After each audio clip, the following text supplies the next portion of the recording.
John McCullough was the head of the roofers union in Philadelphia. He was a big Irish guy from northeast Philadelphia. He'd been real close to Ange. He was the guy Ange wanted to let organize the unions in Atlantic City instead of my uncle. Now, my uncle hated John McCullough. When I say hated, I mean he absolutely detested the guy. He used to call him that big Irish cocksucker, or the crew cut. When Ange was alive, John McCullough was untouchable because he was with Ange. But with Ange gone, McCullough is vulnerable. My uncle starts telling Phil Testa, "We gotta kill this fuck McCullough. He's interfering in the unions in Atlantic City. That interference is costing me money." So Phil Testa gives my uncle the go-ahead. When McCullough lost his bid to take over the unions through Ange, he started causing trouble in Local 54. He was trying to break the union, and it was costing us a lot of money.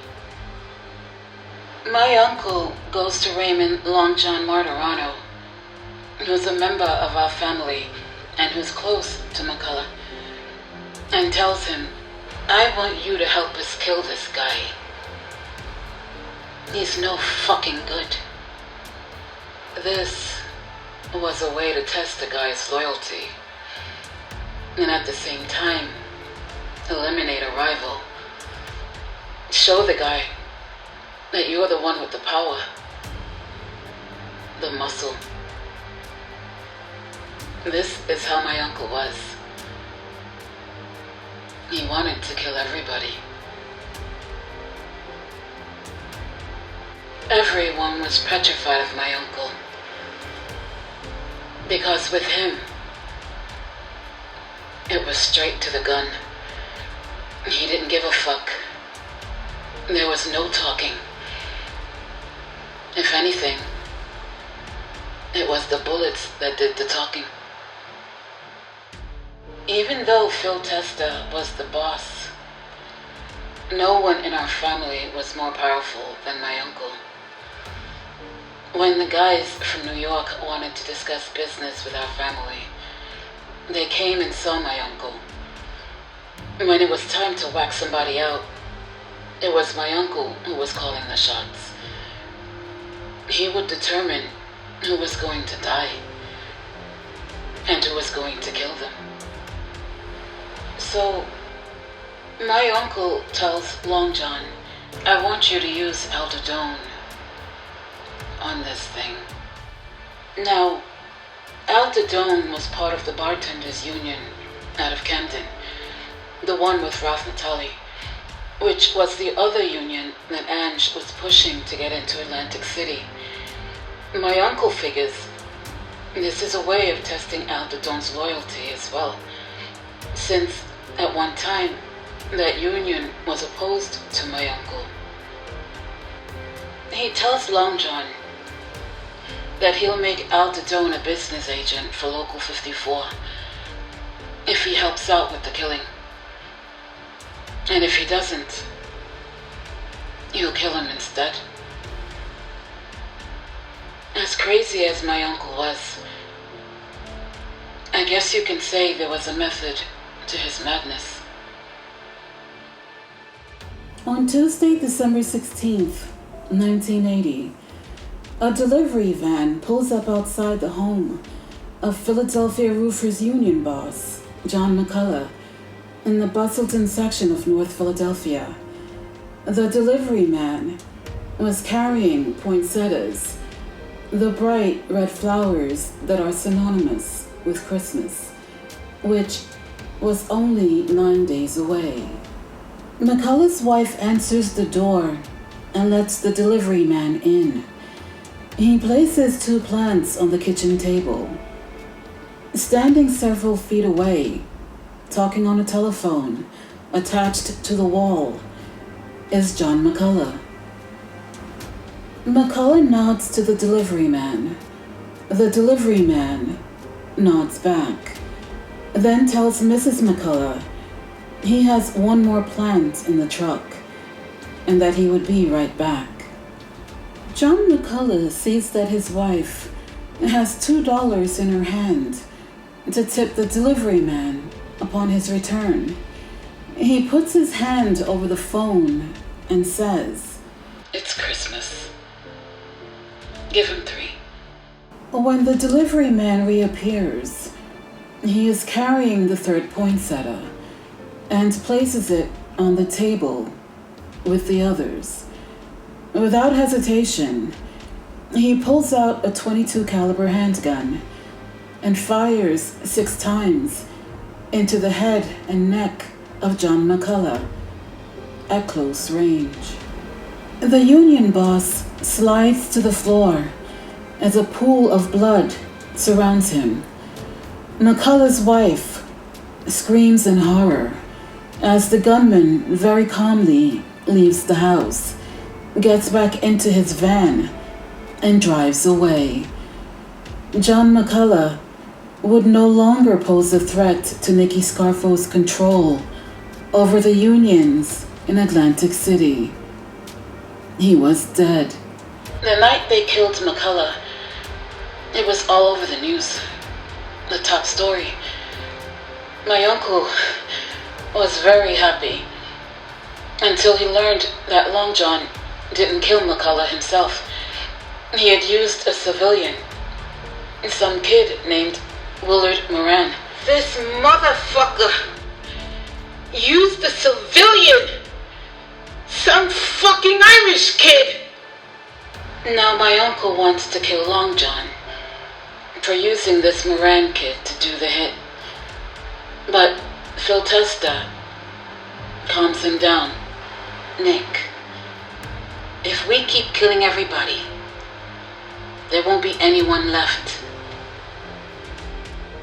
That year alone, Angelo Bruno, Antonio Tony Bananas Caponegro, Alfred Freddie Salerno, John Johnny Keys Simone, Frank the Barracuda Sindone, and John McCullough had all been murdered as part of a mob power struggle.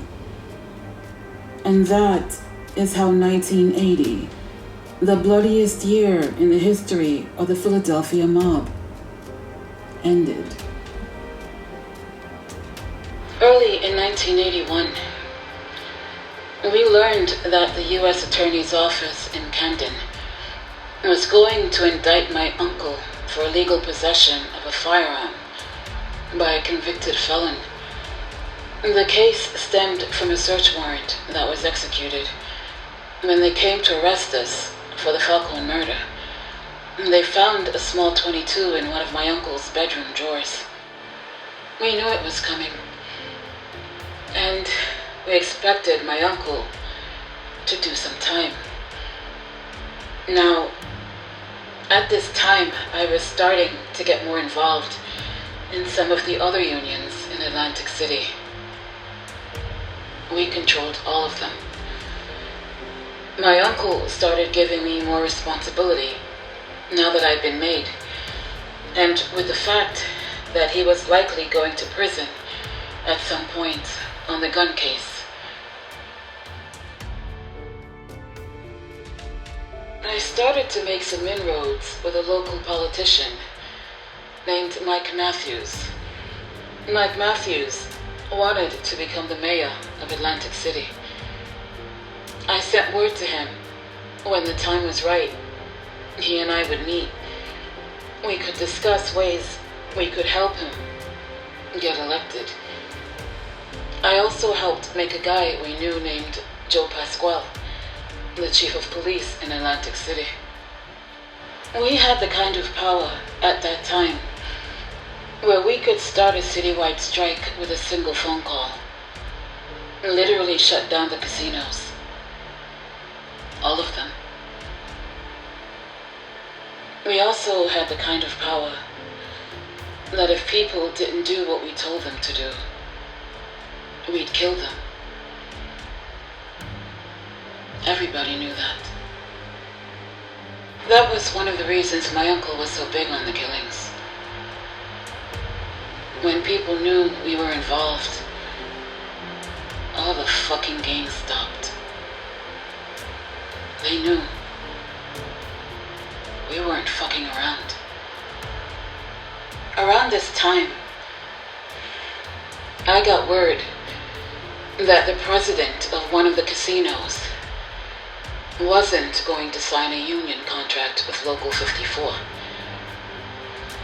I sent word to the president of the casino that if he didn't sign the contract, I, personally, would blow his brains out of his fucking head.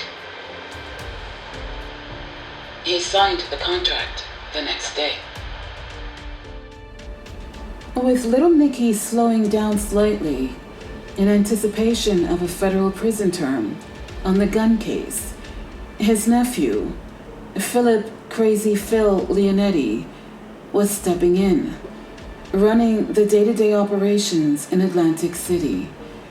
While Scarfo and Leonetti were transitioning their power to the Jersey Shore, Philip Testa was losing his on the streets of South Philadelphia.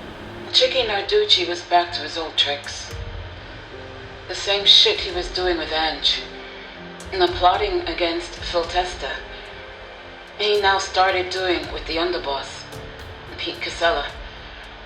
Narducci tells Casella if they whack out Phil Testa and Casella becomes boss, he would give Casella $1 million so he could retire to Florida and he could name Chickie Narducci boss.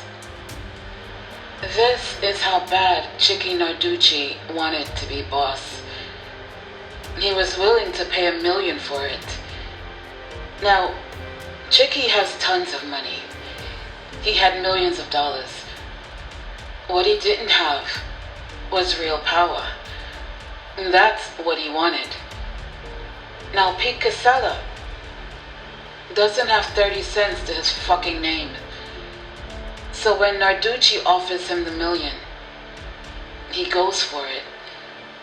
And him and Narducci start the plot to kill Phil Testa.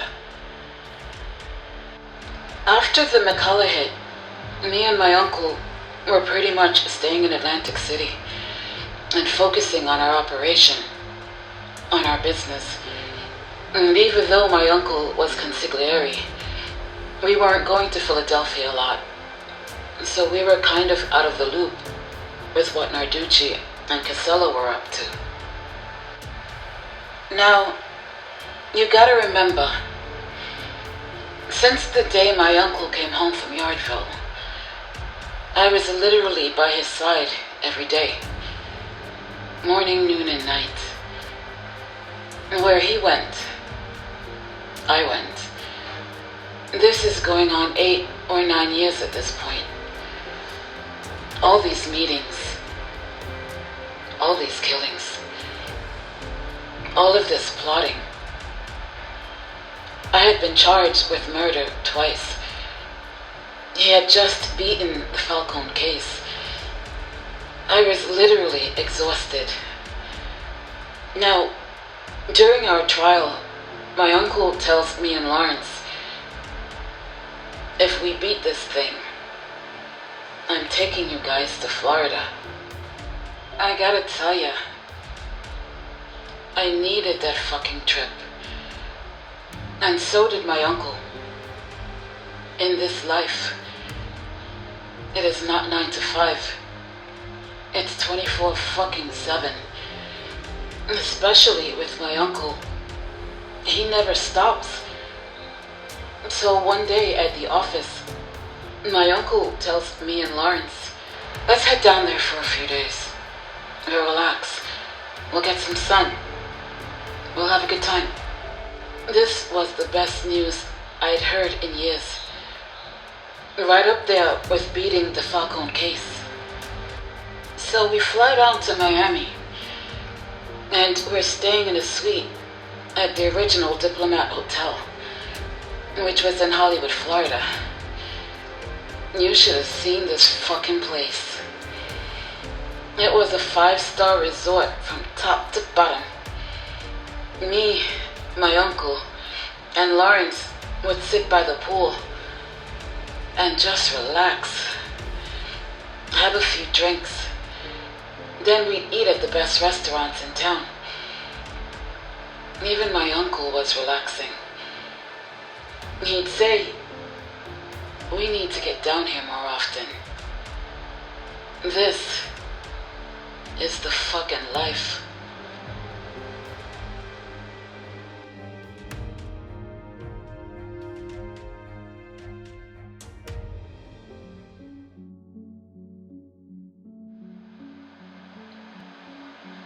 When Mrs. Testa became sick and weak, my mother and Mrs. Testa's 2 best friends from the old neighborhood was in the house every day, helping her. Mr. Testa would talk to my mother and the 2 other ladies in private about his worries, about how sick his wife was, about how he didn't know what to do, where to go, or how to help her. My mother and the ladies always told him they'd always be there to do anything and everything possible to make her more comfortable, to look after her. That was actually when I got to know that other side of Mr. Testa, the exceptionally devoted husband. And I saw a dimension to his soul I had never seen before. As she became sicker, he had a look of fear and sadness on his face that never left, only deepened. I think he was so filled with fear by the thought of losing her that he began to mourn her even before she passed. In that last month before she died, he almost never moved from her bedside.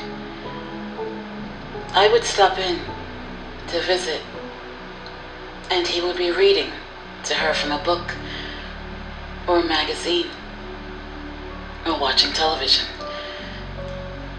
I would sit there and hang out with them. We would read St. Jude prayers together. In front of me, he made his mood light and teasing, but his eyes, the sadness in them, was quite profound. We watched her slip away inch by inch.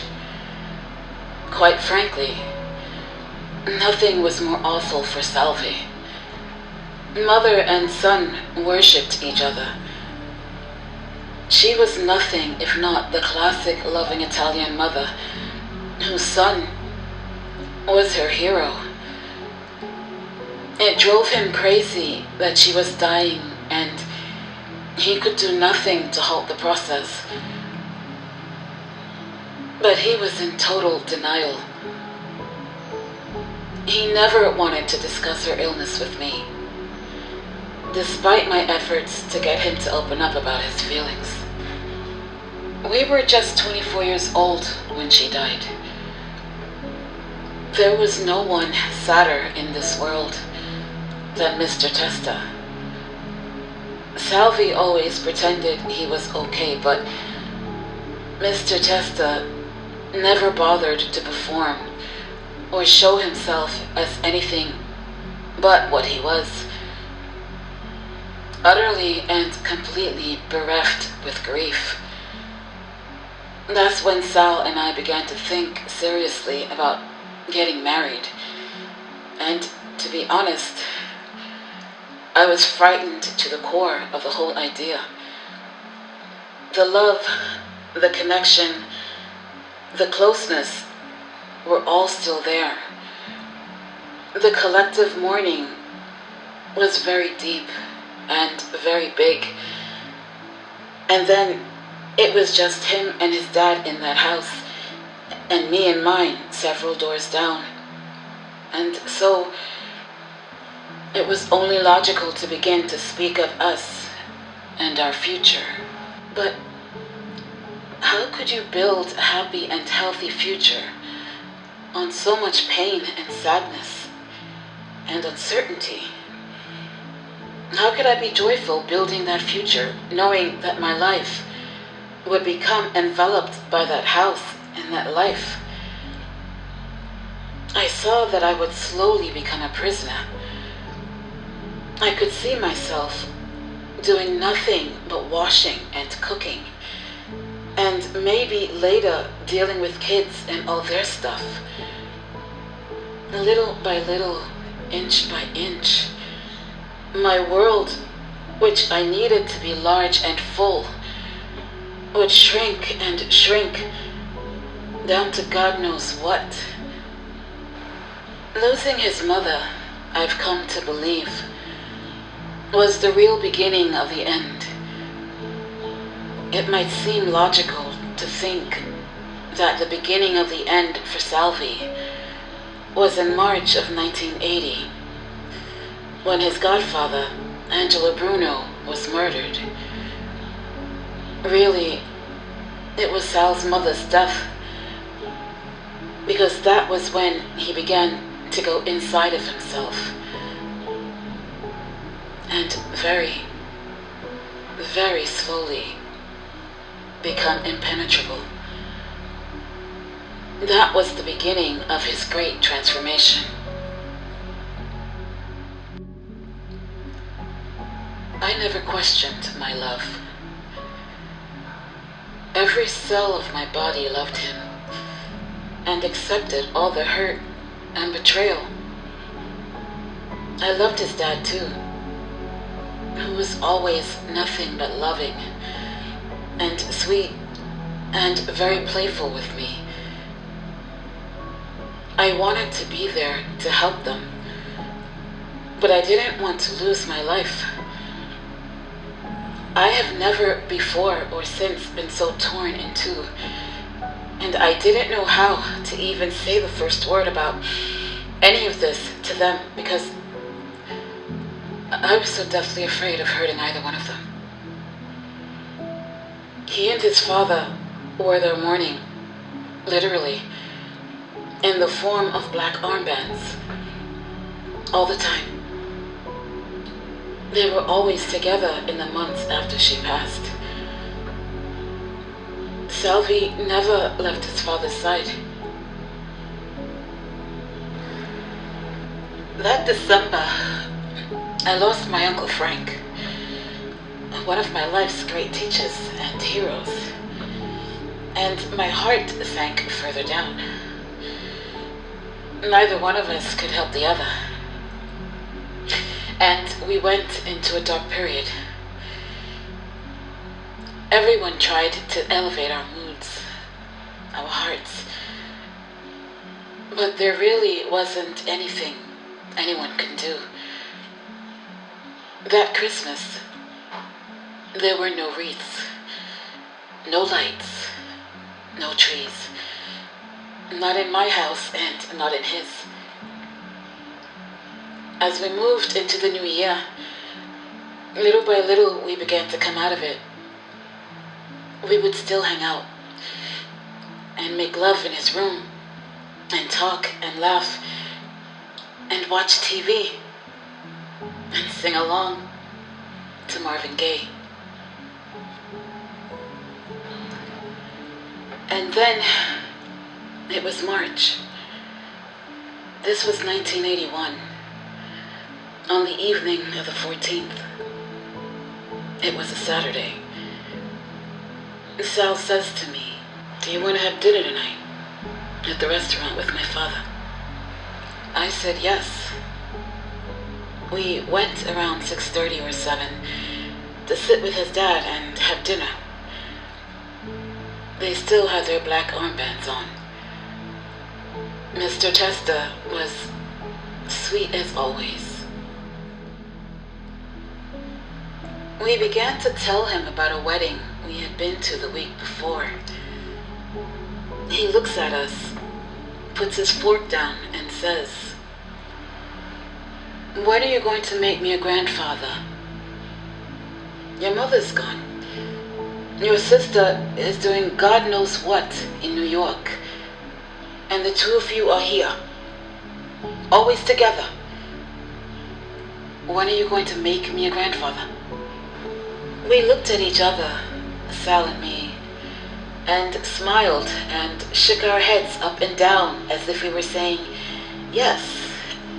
We turned to him and said, "Soon, we promise. Soon." Then we finished up our dinners, stayed a little longer, talking with some friends at the bar, and then went home.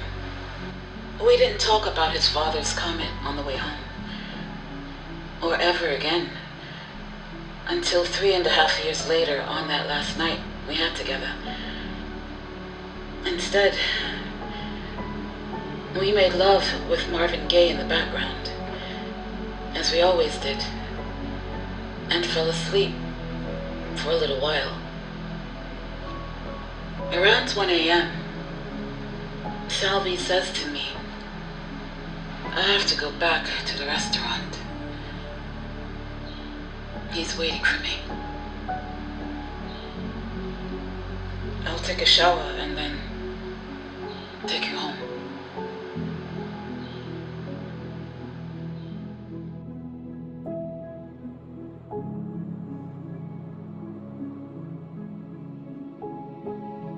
Now, the night we get back to Philadelphia, Chickie is waiting for us at the airport. He has a look on his face. My uncle says, "What's the matter? What's going on?" Chickie says, "Phil Testa says he needs to see you right away. It can't wait. I think it's the beef between him and Chickie." My uncle says, "Okay, let's go." We head over to Phil Testa's restaurant on Bank Street in Old City for a meeting. When we get there, it's Phil Testa, Frank Monty, and Salvie sitting in a back booth. It's me, my uncle, Chickie, and Lawrence. We sit down in the booth. Phil Testa says, "Nick, thanks for coming. I wouldn't have called you here if it wasn't urgent." My uncle says, "What's going on?" "I think Chickie's making a move against me. I've been hearing things in the streets. On top of that, he came to see me last week. Asked to borrow 50 grand. Now, before we killed Sindone, Phil Testa borrowed 50 grand from him. That's how greedy these guys are. They'd borrow the money, knowing the guy was gonna get clipped. Then they wouldn't have to pay the money back. This is the move these guys made. Now everybody knows. The last thing Chickie Narducci needs is another 50K. The guy is a multi-fucking millionaire. So Phil Testa is convinced that Chickie is doing to him what Phil Testa did to Sindone. My uncle says, "We gotta kill him. We gotta kill him before he gets you." Thanks, Nick. I knew I could count on you. We'll take a ride up tomorrow. Figure this thing out. Don't worry about nothing. And then we drive back to Atlantic City. Our plan was to go back and see him the next day. But because of what happened a few hours later, that never